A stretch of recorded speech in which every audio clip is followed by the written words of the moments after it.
Así que hoy día tengo planeada una clase un poco más corta.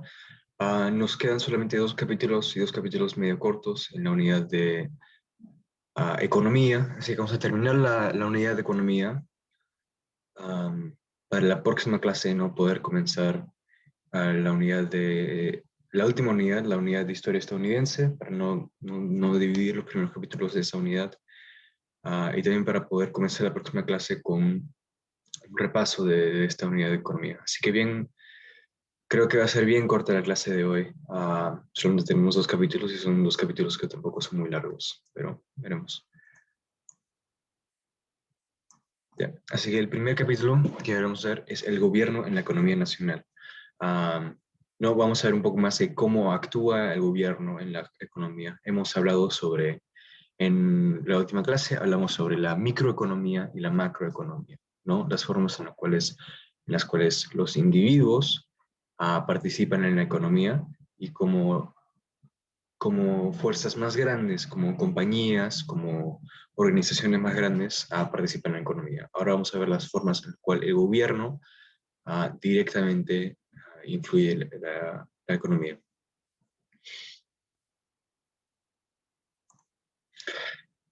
Aquí tienen todos los términos claves. Yeah.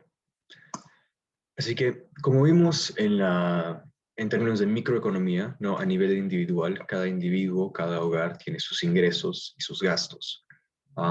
¿No? Ingresos que son típicamente, ¿no? El sueldo que uno recibe por su trabajo, y gastos para el individuo puede ser cosas como el alquiler, ¿no? Las compras, la comida.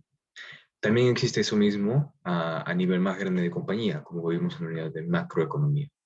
En la unidad de macroeconomía vimos como el beneficio es como los ingresos de una compañía, porque como todo el dinero que ganan sin contar los costos, y también por supuesto tienen costos como un individual, tienen costos las compañías. El gobierno funciona de la misma manera. El gobierno también tiene ingresos y gastos, como hemos visto que tienen las compañías y los individuos, ¿no? Solo que también es a nivel mucho más grande que esas dos cosas. Um,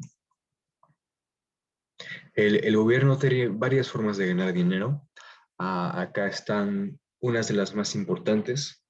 La más importante por lo general son impuestos. El gobierno tiene una gran variedad de impuestos en varias partes de la economía que lo ayudan no solamente a regular la economía, sino también a ganar dinero para el gobierno, ¿no? Para el gobierno tenga dinero para gastarlo en sus diversas cosas que hace.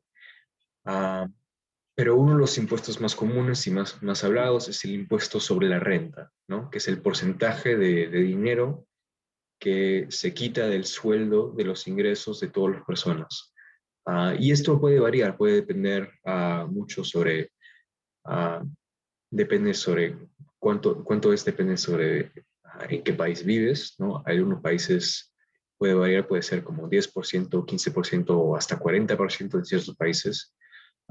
También en la mayoría de los gobiernos o los países, tu impuesto sobre la renta también va a variar bastante dependiendo de cuánto dinero ganas, ¿no? Va a haber menos impuestos para la gente que, por lo general, va a haber menos impuestos para la gente que tiene un sueldo más bajo, y la gente que tiene sueldo más alto va a tener que pagar más impuestos sobre la renta, ¿no? La lógica, por supuesto, sino que la gente que gana más no necesita tanto todo su dinero. Um, Así que ese es el impuesto sobre la renta. Es un porcentaje del dinero que uno gana del sueldo que lo quita el gobierno y lo utiliza. Otro impuesto muy importante es el impuesto sobre las ventas, ¿no? Que es un porcentaje que se lleva el gobierno, pero no de un sueldo, sino cuando uno compra algo, un porcentaje de ese intercambio, de ese dinero que ha ganado el vendedor, la tienda, se va al gobierno. No, sabrán como acá en los Estados Unidos, si van a una tienda y quieren comprar algo de $5, no pueden pagar con un billete de $5 porque siempre hay el impuesto. Así que va a ser $5 con unos cuantos centavitos. Um, Esa es una característica única de los Estados Unidos. Típicamente impuestos sobre las ventas ya está calculado en el precio, pero sí, esa es una forma en la cual podemos ver el impuesto sobre las ventas de manera diaria. Y es un impuesto que no solamente se pone en, no sé, en nuestras compras diarias, en las tiendas y cosas así, pero también a nivel internacional. En el comercio internacional se utiliza mucho el impuesto sobre las ventas para regular el comercio internacional y también para ganar mucho dinero para el gobierno. Otra forma de aumentar los ingresos del gobierno para que el gobierno tenga más dinero son los bonos, que son como pequeñitos préstamos que pueden comprar ciudadanos para el gobierno. Así que es como el ciudadano le está dando un pequeñito préstamo al gobierno. Así que, ¿cómo funciona? Um, los bonos son una cosa que cualquier persona puede comprar. Um, puedes comprarlo y va a variar, ¿no? Dependiendo de cuál gobierno lo compras, de con cuánto dinero lo compras, pero típicamente compras, hay que decir, un bono de $100 y a lo largo de probablemente, no sé, 10 años, una cierta cantidad de tiempo, va a ir aumentando en valor. Es decir, que típicamente la mayoría de los bonos son una cosa como que compras un bono de $100 y después en 10 años vas a tener $150 o algo así, o 100, probablemente no tanto, pero $120, algo, una aumentación de dinero, ¿no? Así que como vimos en las anteriores unidades sobre préstamos, ¿no? Que un banco puede darte una hipoteca para que pagues tu casa, tú también puedes darle un pequeño préstamo al gobierno y de esa forma tú terminas ganando un poco de dinero. Aunque no sea mucho, ¿no? Igual es mejor que no, que no crezca. Um, los bonos se utilizan mucho por el gobierno durante tiempos de crisis, um, sobre todo durante tiempos de guerra. Era muy común durante la Primera y la Segunda Guerra Mundial ver um, propaganda así como esta que tenemos acá abajo, a la derecha, sobre no comprar bonos de guerra. Porque durante la guerra, ¿no? El gobierno necesita muchísimo dinero para poder pagar todos los costos de la guerra, así que por eso pone mucha propaganda a favor tratando de hacer que la ciudadanía compre más bonos para que el gobierno pueda tener un poco más de dinero para que esté en mejor situación económica. No, y como todos los préstamos de dinero, como vimos con la ecuación, mientras más tiempo esperas para cobrar, más dinero ganas, ¿no? Así que hay que decir que tú compras tu bono de $100, puede ser que si esperas 5 años o 10 años, dependiendo de cuánto quieras esperar, vas a terminar ganando más dinero. Así que esas son algunas de las formas más importantes en las cuales el gobierno genera ingresos para sí mismo. Y ahora vamos a ver los diferentes costos. Así que este es un gráfico que muestra los gastos nacionales a nivel federal. Así que este es el presupuesto del gobierno federal de los Estados Unidos. Podemos ver algunas cosas, ¿no? Que la gran parte es para salud y para Social Security. Social Security, vamos a hablar sobre eso en un segundo. Pero la gran mayoría del presupuesto del gobierno se gastan en estas dos cosas. También podemos ver otra variedad de programas como enfoques en ciencias, energía, viviendas, educación, 3% nada más, agricultura y comida, todas estas cosas. Y también otra parte muy grande del presupuesto del gobierno federal de los Estados Unidos es defensa, ¿no? Estas son todas las cosas como el ejército, la Fuerza Aérea, ¿no? Todas las Fuerzas Armadas, algunos policías federales, otras organizaciones de seguridad como el FBI y la CIA. Pero sí, eso también requiere una tremenda cantidad de dinero. Así que este es el presupuesto anual del gobierno federal de los Estados Unidos. Pero, como hemos hablado, porque los Estados Unidos es una república federal, no solamente tiene el gobierno federal, sino también cada estado tiene su propio gobierno. Así que acá tenemos el presupuesto del gobierno del estado de Nueva York. Así que como el gobierno federal pone impuestos, impuestos sobre la renta, impuestos sobre la venta en diferentes, no diferentes tamaños, cada estado también pone sus propios impuestos, cada estado también tiene su propio presupuesto, donde decide en qué va a gastar el dinero que ha ganado por sus ingresos. Así que vemos que en contraste del gobierno federal, disculpen, el estado de Nueva York no tiene que gastar mucho dinero en defensa, no tiene que pagar por un ejército ni nada así, puede enfocarse más en la educación, mucho más que en que el gobierno federal, ¿no? Porque la educación por lo general es una cosa que hacen los gobiernos estatales en los Estados Unidos. Así que vemos acá que 30% es para educación y acá solamente 3%, ¿no? También mucho menos se gasta en defensa, como hemos dicho, ¿no? Porque el Estado mismo no tiene que pagar por el ejército, es una cosa que hace el gobierno federal.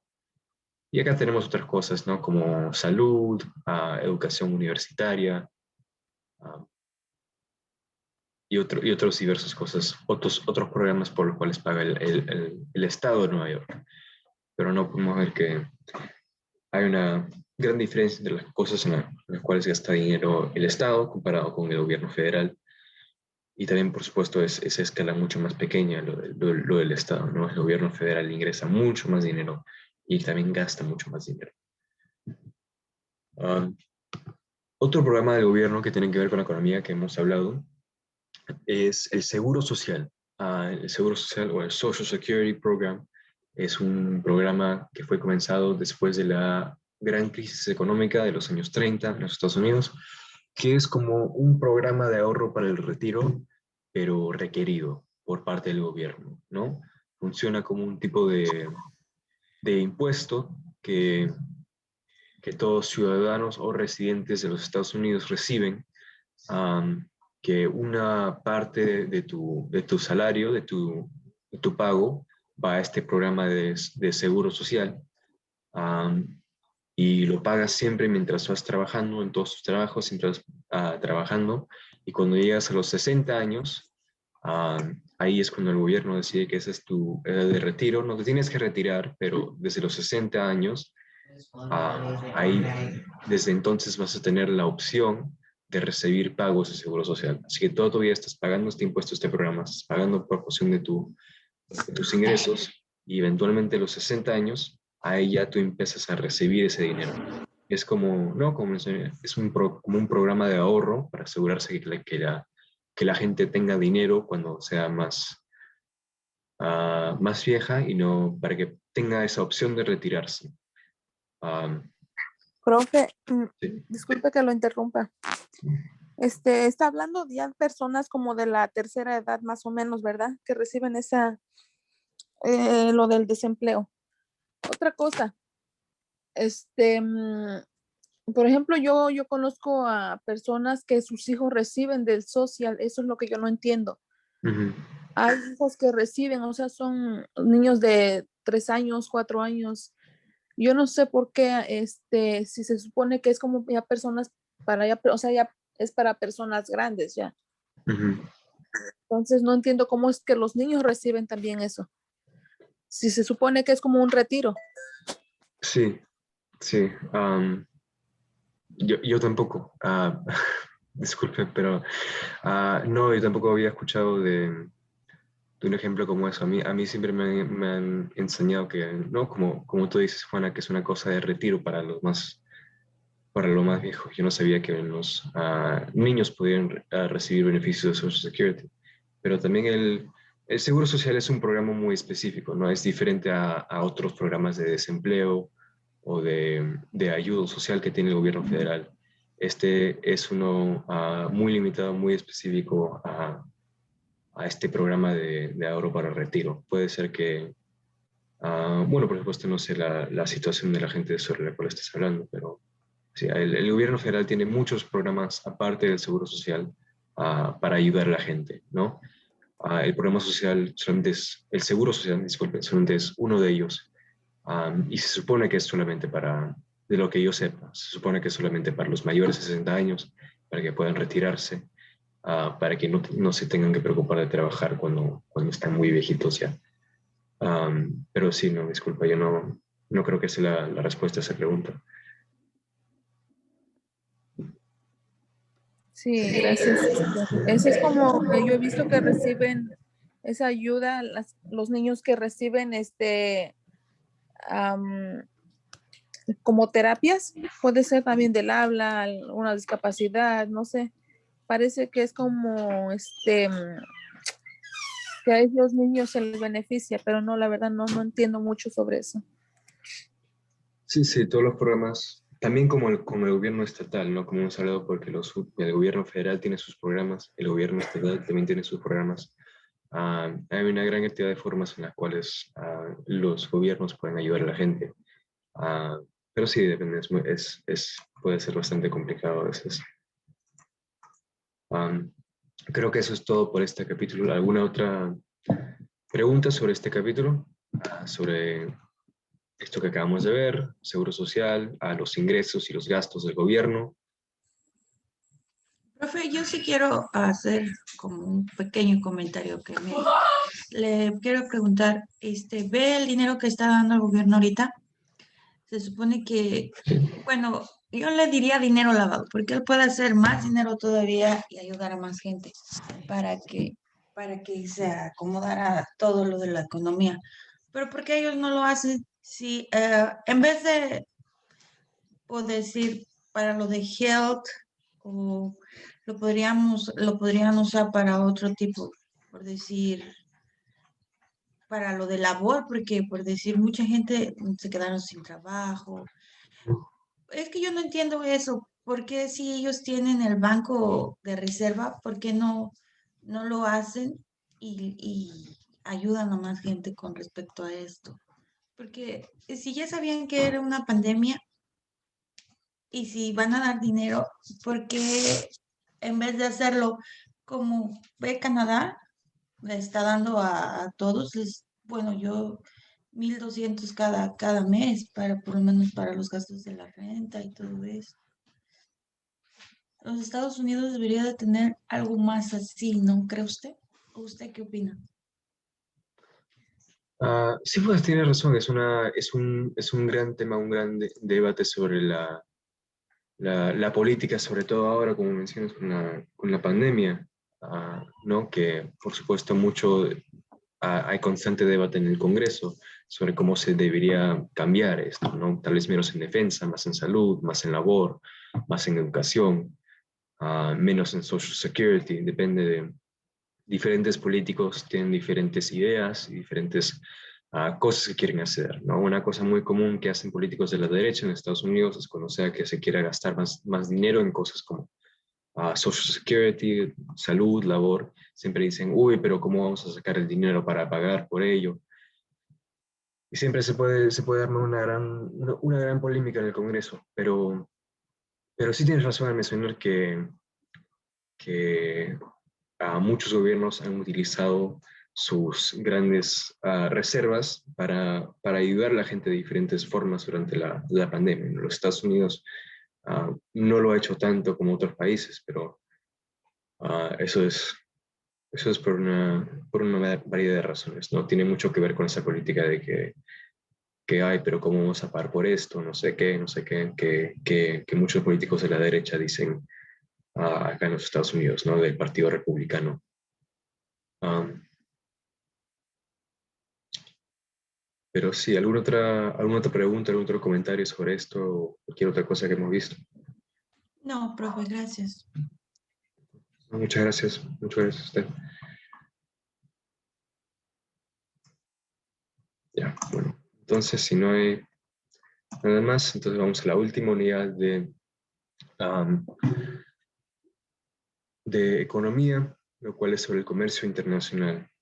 Y acá vamos a ver cómo estas leyes de intercambio, como no, intercambio que hemos estado hablando sobre todo en las escalas de adentro de un país, vamos a ver cómo funciona entre diferentes países. Cuáles son los factores que influyen en el comercio entre países y pueden ser algunos de los efectos, no solamente económicos, sino también políticos.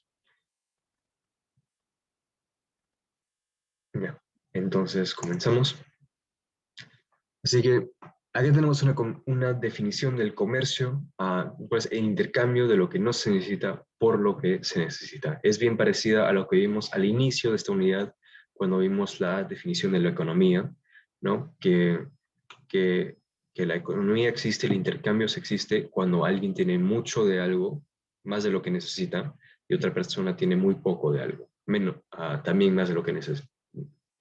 Disculpen, una persona tiene mucho de un producto y otra persona tiene mucho de otro producto, así que cada uno tiene más de lo que necesita, así que hacen intercambio para que los dos tengan diferentes cosas que van a ser más útiles. Disculpen. Así que eso como pasa a nivel de individuo, como hemos hablado, ¿no? Sobre todo en los viejos tiempos, cuando variedad de cosas, variedad de factores. También pasa a nivel internacional, ¿no? Hay países enteros que pueden tener muchísimo de un producto, de un recurso, y tal vez tienen muy poco de otro. En eso factora la importación y la exportación. La importación es todo lo que compra un país del extranjero que entra al país, ¿no? In es un sufijo que quiere decir adentro. Así que la importación es todo lo que compra un país de otros países que entra adentro del país, y la exportación es todo lo que vende un país, ¿no? Ex es un prefijo que quiere decir afuera, que es todo lo que vende y que manda afuera del país a los otros países. ¿No? Y esto, lo que importa y lo que exporta un país va a variar. En una forma muy básica va a ser muy influida por la geografía de cada país, sobre los recursos naturales que tienen, los recursos naturales que serían recursos excedentes. ¿Qué quiere decir esto? ¿No? Recursos naturales también muy frecuentemente se les dice materias primas. Son todas esas cosas que existen naturalmente, ¿no? En la naturaleza, que tú puedes sacar de la tierra o de donde sea, extraerlo y venderlo a otros países, a otros comercios, a otras personas. Y recursos excedentes son básicamente recursos que tienes demasiado de ellos, ¿no? Más de lo que necesitas. Así que por eso los vendes. Acá tenemos arriba a la derecha un ejemplo muy bueno para entender qué factora en la importación y la exportación de diferentes países. Acá arriba a la derecha tenemos un mapa de Arabia Saudita, ¿no? Un país en el Medio Oriente, que acá también tenemos marcado todas las rutas de las fábricas de petróleo que hay en Arabia Saudita, que es un país muy conocido por sus amplias reservas de petróleo, que son causa de mucha de su riqueza hoy en día, Arabia Saudita. Así que, no, como hemos visto, su recurso excedente es el petróleo. Tiene más petróleo del cual necesita, así que por eso lo vende, lo exporta a muchos otros países. Pero Arabia Saudita también existe en un desierto, ¿no? La gran mayoría de su tierra es un desierto, no se puede sembrar cultivos, así que por eso la Arabia Saudita exporta mucho petróleo, ¿no? Pero importa muchas cosas como comida, como productos naturales, madera, ¿no? Cosas que ellos no pueden crecer ahí porque es una nación de desierto. Así que ahí vemos como la geografía de las cosas naturales influyen, ¿no? Lo que puede importar y lo que puede exportar un país. Esto solamente en términos de materias primas, ¿no? También hay importaciones y exportaciones más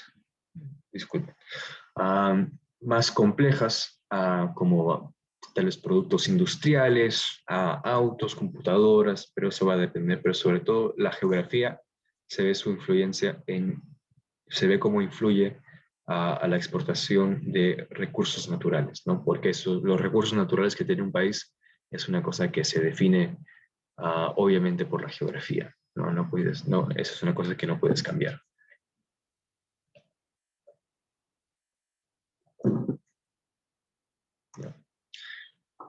También como el comercio internacional es una potencia tan importante a nivel internacional, se lleva tanto dinero y involucra tanto dinero y tanto poder que puede afectar no solamente la economía de diversos países, pero sino también afecta mucho su política. Así que un concepto del cual hemos hablado bastante es la colonización.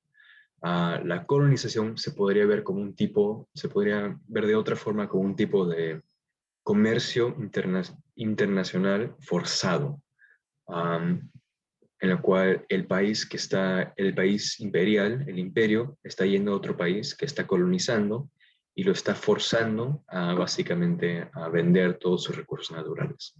Eso en base es el punto de la colonización. La colonización siempre ha estado motivada por razones económicas, ¿no? Es para que el país imperial, el país que está colonizando, el país más poderoso, pueda ganar más dinero. Ese es el punto de la colonización, ¿no? Y típicamente termina siendo muy malo para el país que está siendo colonizado.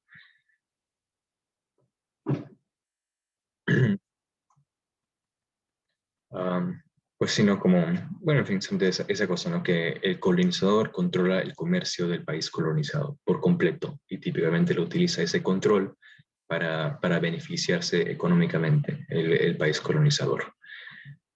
Um, Otra cosa que influye mucho en la política es las necesidades económicas entre diferentes países pueden dictar su política entre ellos. Así que hay, por ejemplo, el ejemplo de Estados Unidos y Arabia Saudita.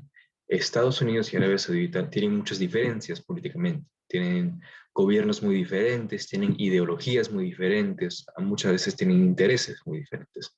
Pero la cosa que los une, que hace que los Estados Unidos y Arabia Saudita sean muy fuertes aliados el uno del otro, es que los Estados Unidos necesita petróleo.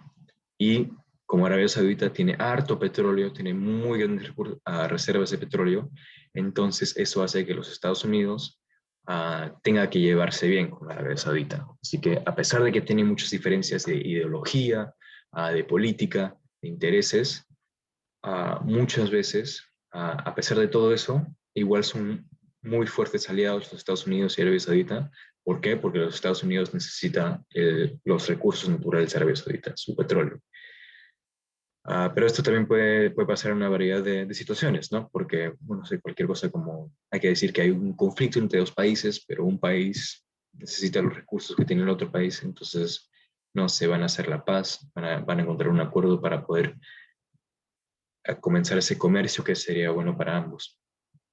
También no puede, la economía puede crear aliados de esa forma. Y otra fusión entre la política y el comercio, la economía, es el embargo, lo cual es un acto político que se utiliza, un acto agresivo que puede utilizar un país para atacar a otro, pero que no sea la guerra, ¿no? Está como un paso abajo de la guerra, no es tan directo, no es tan agresivo, pero igual es muy fuerte. El embargo es cuando un país corta completamente la importación y exportación de otro país. Estos son sobre todo por razones políticas. Y un ejemplo muy famoso del embargo, sobre todo acá en los Estados Unidos, es el embargo que los Estados Unidos ha puesto sobre Cuba. ¿No? Esto es una cosa que viene desde la Guerra Fría. Cuba tiene un gobierno comunista y sobre todo durante la Guerra Fría los Estados Unidos estaba muy, muy opuesto a gobiernos comunistas, ¿no? Estaba en competencia con la Unión Soviética. Así que por eso, porque Cuba no solo era un país comunista, sino era un país comunista que estaba tan cerca de los Estados Unidos, los Estados Unidos decidió ponerle un embargo a Cuba, porque los Estados Unidos no quería dejar que, no quería limitar la economía de Cuba porque Cuba era un país enemigo de los Estados Unidos. Así que los Estados Unidos puso un embargo en Cuba. Cuba no puede hacer comercio con los Estados Unidos y eso no, obviamente, limita muchísimo su economía. No poder hacer comercio con una potencia tan grande, una economía tan grande que está también tan cerca de Cuba. Ese es un ejemplo de embargo muy, muy conocido, muy famoso, perdón. Pero sí, eso concluye el capítulo y por lo tanto también la unidad de economía. ¿Alguna pregunta sobre esto, sobre la colonización, el embargo, cualquier cosa que hemos visto en esto, en toda la unidad de economía? No, No, profe. ¿No? Ok. De acuerdo. Si no, entonces, eso sería todo por hoy. Déjeme al toque tomar una foto a la lista de participantes acá en la llamada de Zoom. Y ya, entonces ya estamos. Nos veremos la próxima semana para ver el inicio de la unidad de historia estadounidense. Gracias, maestro. Gracias, maestro. Gracias, maestro. Que tenga buena semana. Gracias, Feliz fin de maestro. semana. Gracias. Gracias.